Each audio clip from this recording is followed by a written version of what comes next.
के राज में कटोरा आ गया हाथ में, मर जाई हमर बीवी बच्चा बाबा की सरकार में, कन्नन के सब खाता बंद है, कन्या गई घबराई है, महंगाई ने कमर तोड़ दिया, खर्चा हाई फाई है, जिया बेकरार है, आई बहार है, आ जाओ मेरे पुराने वाले आप ही का इंतजार है।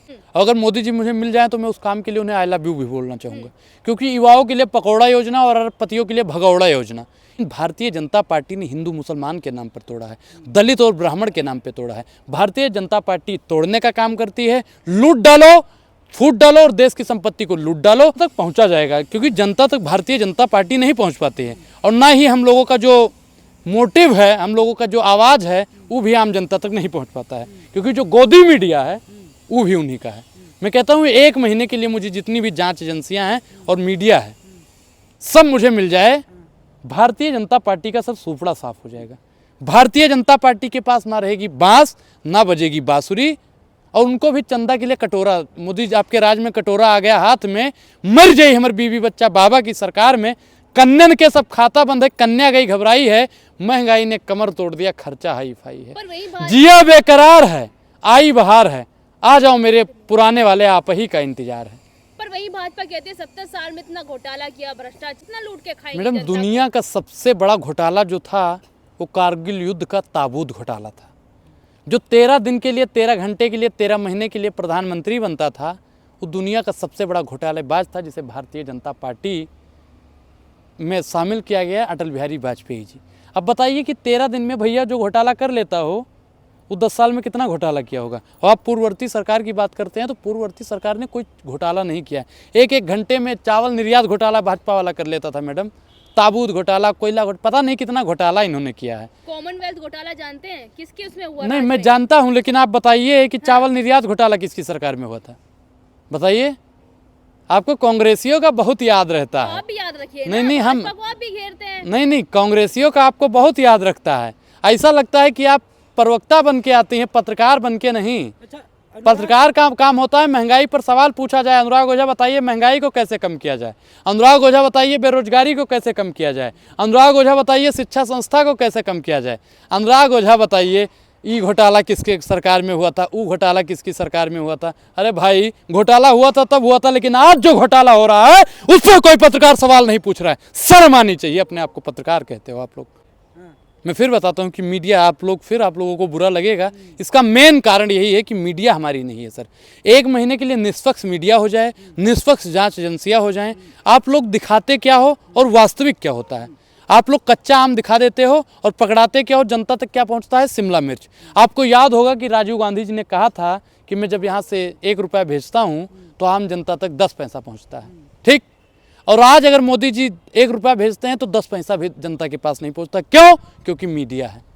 कांग्रेस अपने गिरवान में क्यों नहीं झांकती है? वो बार बार मीडिया पर आरोप मर देती है जब चुनाव हार जाती है तो। देखिए, मैं एक चीज़ बताता हूँ कि मीडिया पे दोषारोपण करने का बिल्कुल मकसद है, क्योंकि मुझे लगता है कि जितने भी पत्रकार टीवी चैनल के हैं, वो चाहे आज तक हो, NDTV हो, या फिर जितने भी बड़ी बड़ी एजेंसियाँ, उनसे अगर मैं पूछ लूँ कि आप भैया बताइए पिछली बार महंगाई पर सवाल कब पूछा था, अंजना कश्यप जवाब नहीं दे पाएंगी, श्वेता सिंह जवाब नहीं दे पाएंगी। क्यों? क्योंकि प्रधानमंत्री जी टॉनिक कौन सा पीते हैं वो लोग उसमें बिजी रहती हैं। पर न्यूज़ 24 की गरिमा तो पूछती है ना लगातार। मैं न्यूज़ 24 ठीक है, हाँ। उसके राजीव रंजन भी पूछ सा करते हैं। लेकिन मैडम एक चीज़ बताइए कि 1 लोग काम करता है, बाकी 10 लोग काम नहीं करता है, तो मैडम ये बेईमानी है। अगर 1-2 चैनल निष्पक्ष बचे हैं, प्रधानमंत्री नरेंद्र मोदी की नज़र उस पर भी पड़ जाएगी तो जल्द ही उसको भी खींच लेंगे। क्योंकि जितने भी लोग सवाल पूछा करते थे, वो चाहे रवीश कुमार हो या फिर ये क्या नाम है, अभिषार शर्मा हो गए, अजीत अंजुम, जितने भी लोग हैं, ये लोग जो सवाल पूछा करते थे सबको दरकिनार कर दिया गया है। अगर आप लोग भी कुछ दिन बाद दरकिनार कर दिए जाएंगे। क्यों? क्योंकि आप लोग भी लगता है कि सवाल पूछते हैं। कुछ तो काम ऐसा होगा जो आपको मोदी जी का पसंद आया होगा 9 साल में, अनुराग ओझा। बिल्कुल मैम, मुझे 2 काम मोदी जी के बहुत पसंद हैं। अगर मोदी जी मुझे मिल जाए तो मैं उस काम के लिए उन्हें आई लव यू भी बोलना चाहूँगा, क्योंकि युवाओं के लिए पकौड़ा योजना और अरबपतियों के लिए भगौड़ा योजना, इसके बाद में उनकी कोई योजना देश में लागू ही नहीं हुई। कांग्रेस कौन सा काम किया था बेरोजगारी के लिए? हैं? कांग्रेस कौन सा काम किया था? नरेगा योजना किसमें आई थी? नरेगा किसमें आया था? मनरेगा। हाँ, कितना काम हुआ मनरेगा? आप बताइए कि आया था किस? आप पहले जो मैं पूछ रहा हूँ किसके सरकार में आया था? अरे भाई, मैं 2005 में हैं? 2005 में किसकी सरकार थी? मनमोहन सिंह। मैं और फिर पूछ रहा हूँ, महंगाई को कम किसकी सरकार में की? कहाँ किया गया? क्या नहीं, मैं जवाब दे रहा, जवाब सुनिए। जवाब आप काम भी बताइए ना, एक काम भी बताइए मनरेगा का। हैं? मनरेगा में बताइए 100 दिन की गारंटी दी गई काम की, आप बताइए कि 100 दिन की नहीं गारंटी मिल रहा है, हैं? आज नहीं मिल रहा है। बता दीजिए कितना लोग मनरेगा में है? मिल रहा है ना, अभी कितना भी लोग चल रहा हैं? है ना। कितने दिन की अभी चल गारंटी रहा है है? कि नहीं चल रहा? कितने दिन की गारंटी है? कितने दिन की? चल रहा है कि नहीं? अभी भी चल रहा है। कितना चल रहा है आगे वाले बताइए? टाइम में अब जंतर अनुराग मंतर गए हैं? सरकार बनने वाले हैं, हैं? क्या सवाल पूछने लगे, सवाल दागने लग गए हैं। बिल्कुल, अगर जनता की आवाज को आप जैसे पत्रकार नहीं उठाते हैं तो अनुराग ओझा को अगर माइक पकड़ना पड़े तो अनुराग ओझा निसंदेह तो माइक विपक्ष पकड़े। की आवाज उठाएंगे बस, हैं? विपक्ष की झाल पीटेंगे। बिल्कुल, विपक्ष की भाई एक चीज बताइए मैडम, जो सत्ता में होता है सवाल सिर्फ उसी से होता है। जो पूर्ववर्ती सरकार है, अगर जनता ने उसे नकार दिया ना, जो सत्ता में बैठा है सवाल उससे पूछे कि 2 करोड़ रोजगार कहाँ है? बीजेपी की तरफ से ये बोला जा रहा है कि कांग्रेस के पास जो पैसे पड़े थे वो पैसे खत्म हो गए हैं, ईडी और सीबीआई ने जब्त कर लिया, इसलिए वो चंदे पे आ गई है। आप मुझे एक चीज बता दीजिए, ईडी और सीबीआई किसकी है? देश की। देश की है। तो वो अडानी जी के घर पे छापा क्यों नहीं मारती है अगर देश की है? अगर वो देश की है तो अमित शाह के घर पे छापा क्यों नहीं मारती है? अगर वो देश की व्यापारी है ना। अच्छा, हाँ। व्यापारी हाँ। व्यापार वो किससे कर रहे हैं? मोदी जी का और अडानी का रिश्ता क्या कहलाता है? मैडम, इस देश को आपको भी पता है मियाँ और बीबी ही चला रहे हैं। कौन से मियाँ बीबी? अब इतना भी नहीं जानती हैं तो आप लोग पत्रकार नहीं हैं। सीरियल की सीधा डायलॉग बोला मत लेना। मारिए। हैं? सीरियल के डायलॉग देश को मियाँ बीबी चला रहा है, नहीं चला रहा? गोल गोल मत घुमाइए बातों को, सीधा बोलिए। सीधा बोल दें। अब मूली की तरह मैं सीधा बोलने जा रहा हूँ। भाई सुनिए, इस देश को मियाँ बीबी चला रहे हैं, यानी जैसे हमारी सनातन प्रथा में है कि पत्नी अपने पति का नाम नहीं लेती है, ठीक उसी प्रकार प्रधानमंत्री मोदी जी हैं जो सदन के अंदर अडानी जी का नाम सुनना बर्दाश्त नहीं करते हैं। पर वहीं अडानी प्रेस रिलीज करके बोल देते हैं कि मेरा किसी भी व्यवसाय या लेन देन से कोई संबंध नहीं है। तो मोदी जी भी बोलते हैं, मोदी जी बोलते हैं अडानी से मेरा कोई रिश्ता नहीं है, मैं जितनी भी जांच एजेंसियां हैं मैं सब भेजता हूँ अडानी जी पे। एक भी 20,000 करोड़ किसका है, नीरव मोदी, मेहुल चोकसी, सब कहा कह रहे थे मोदी जी के। हम लोग भैया मोदी जी को जब वोट दिए थे 14 में, हमारे घर वाले सोचे थे मोदी जी ने कहा था हम विदेश से खींच के लाएंगे। मोदी जी का फोटो खींच के लाने के लिए नहीं कहा था कि विदेश से फोटो खींच के लाइए। सुनिए भैया, अरे पागल हैं आप? कौन पागल है? कौन पागल नहीं, कौन पगला गया है? अरे बात करिए भाई, अरे क्या पढ़ के आओ? कौन पागल है? जो जवाब देता हो पागल है? अरे कौन भ्रष्टाचार, कौन भ्रष्टाचार?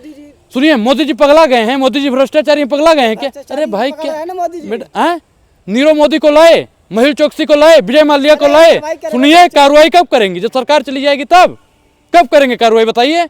भाई सवाल सोच समझ के पूछा करिए, पढ़ के आइए। प्रधानमंत्री के पद की गरिमा रखें, इस तरीके से बात। मैंने जैसे देखिए 24 में भारतीय जनता पार्टी को हराने के लिए जब सबका आशीर्वाद मिलेगा, आपको याद होगा कि 1920 और 21 में महात्मा गांधी ने भी चंदा लेना शुरू किया था और महिलाओं ने अपने गहने तक उतार दिए थे। तो मुझे लगता है कि देश की जनता जरूर भारतीय जनता पार्टी का चेहरे से नकाब उतारने के लिए और प्रधानमंत्री का 10 लाख का सूट, 5 लाख का बूट उतारने के लिए जरूर कांग्रेस पार्टी को चंदा देगी और बढ़ चढ़कर इनसे सहयोग भी लेगी और 24 में कांग्रेस की सरकार बनेगी। अनुराग ओझा, अभी आपने देखा तमाम राज्यों के जो है अध्यक्ष जो है चेंज कर दिए, बदलाव कर दिया गया। वहाँ से एक क्वेश्चन ले लीजिए, राहुल गांधी बोलते हैं कि ओ गांधी भी नहीं रुका था और ए गांधी भी नहीं रुकेगा। ओ गांधी भी चंदा लिया था, जैसे आपने बोला ए गांधी भी चंदा लेगा, लेकिन वो गांधी रोड पर था, आंदोलनों में बैठा, धरने पर बैठता था। इस ए गांधी कब जंतर मंतर पे आया, कब किसी धरने में आया है? मैं आपसे एक चीज़ बताना चाहता हूँ, मुझे लगता है आपको पत्रकारिता करते हुए बहुत कम ही दिन हुआ होगा। आप भारत जोड़ो का इतिहास उठा के पढ़ लीजिएगा, ज़्यादा बेहतर रहेगा। अच्छा, तो चुनाव के लिए किया होगा ना? नहीं, हम धरने की बात कर रहे हैं ना। भारत जोड़ो, भारत कभी टूटा ही नहीं था, ऐसा बीजेपी वाले बोलते हैं। मैं इस पे भी जवाब मैं बताता हूँ। भारत महंगाई से टूटा है, बेरोजगारी से टूटा है, महिला सशक्तिकरण के नाम पे टूटा है, हैं? मतलब भारत हर रूप से परिपूर्ण है, मैं सहमत हूँ।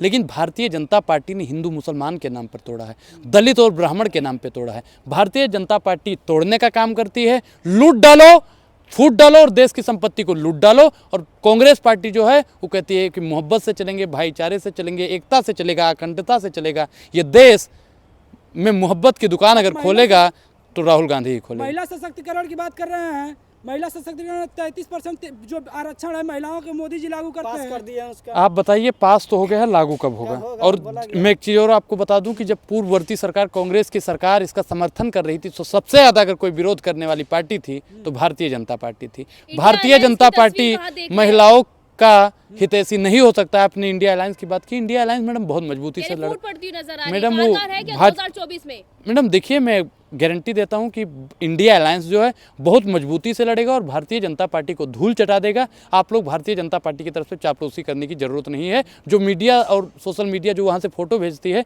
वो भारतीय जनता पार्टी की प्रयोगशाला का फोटो होता है।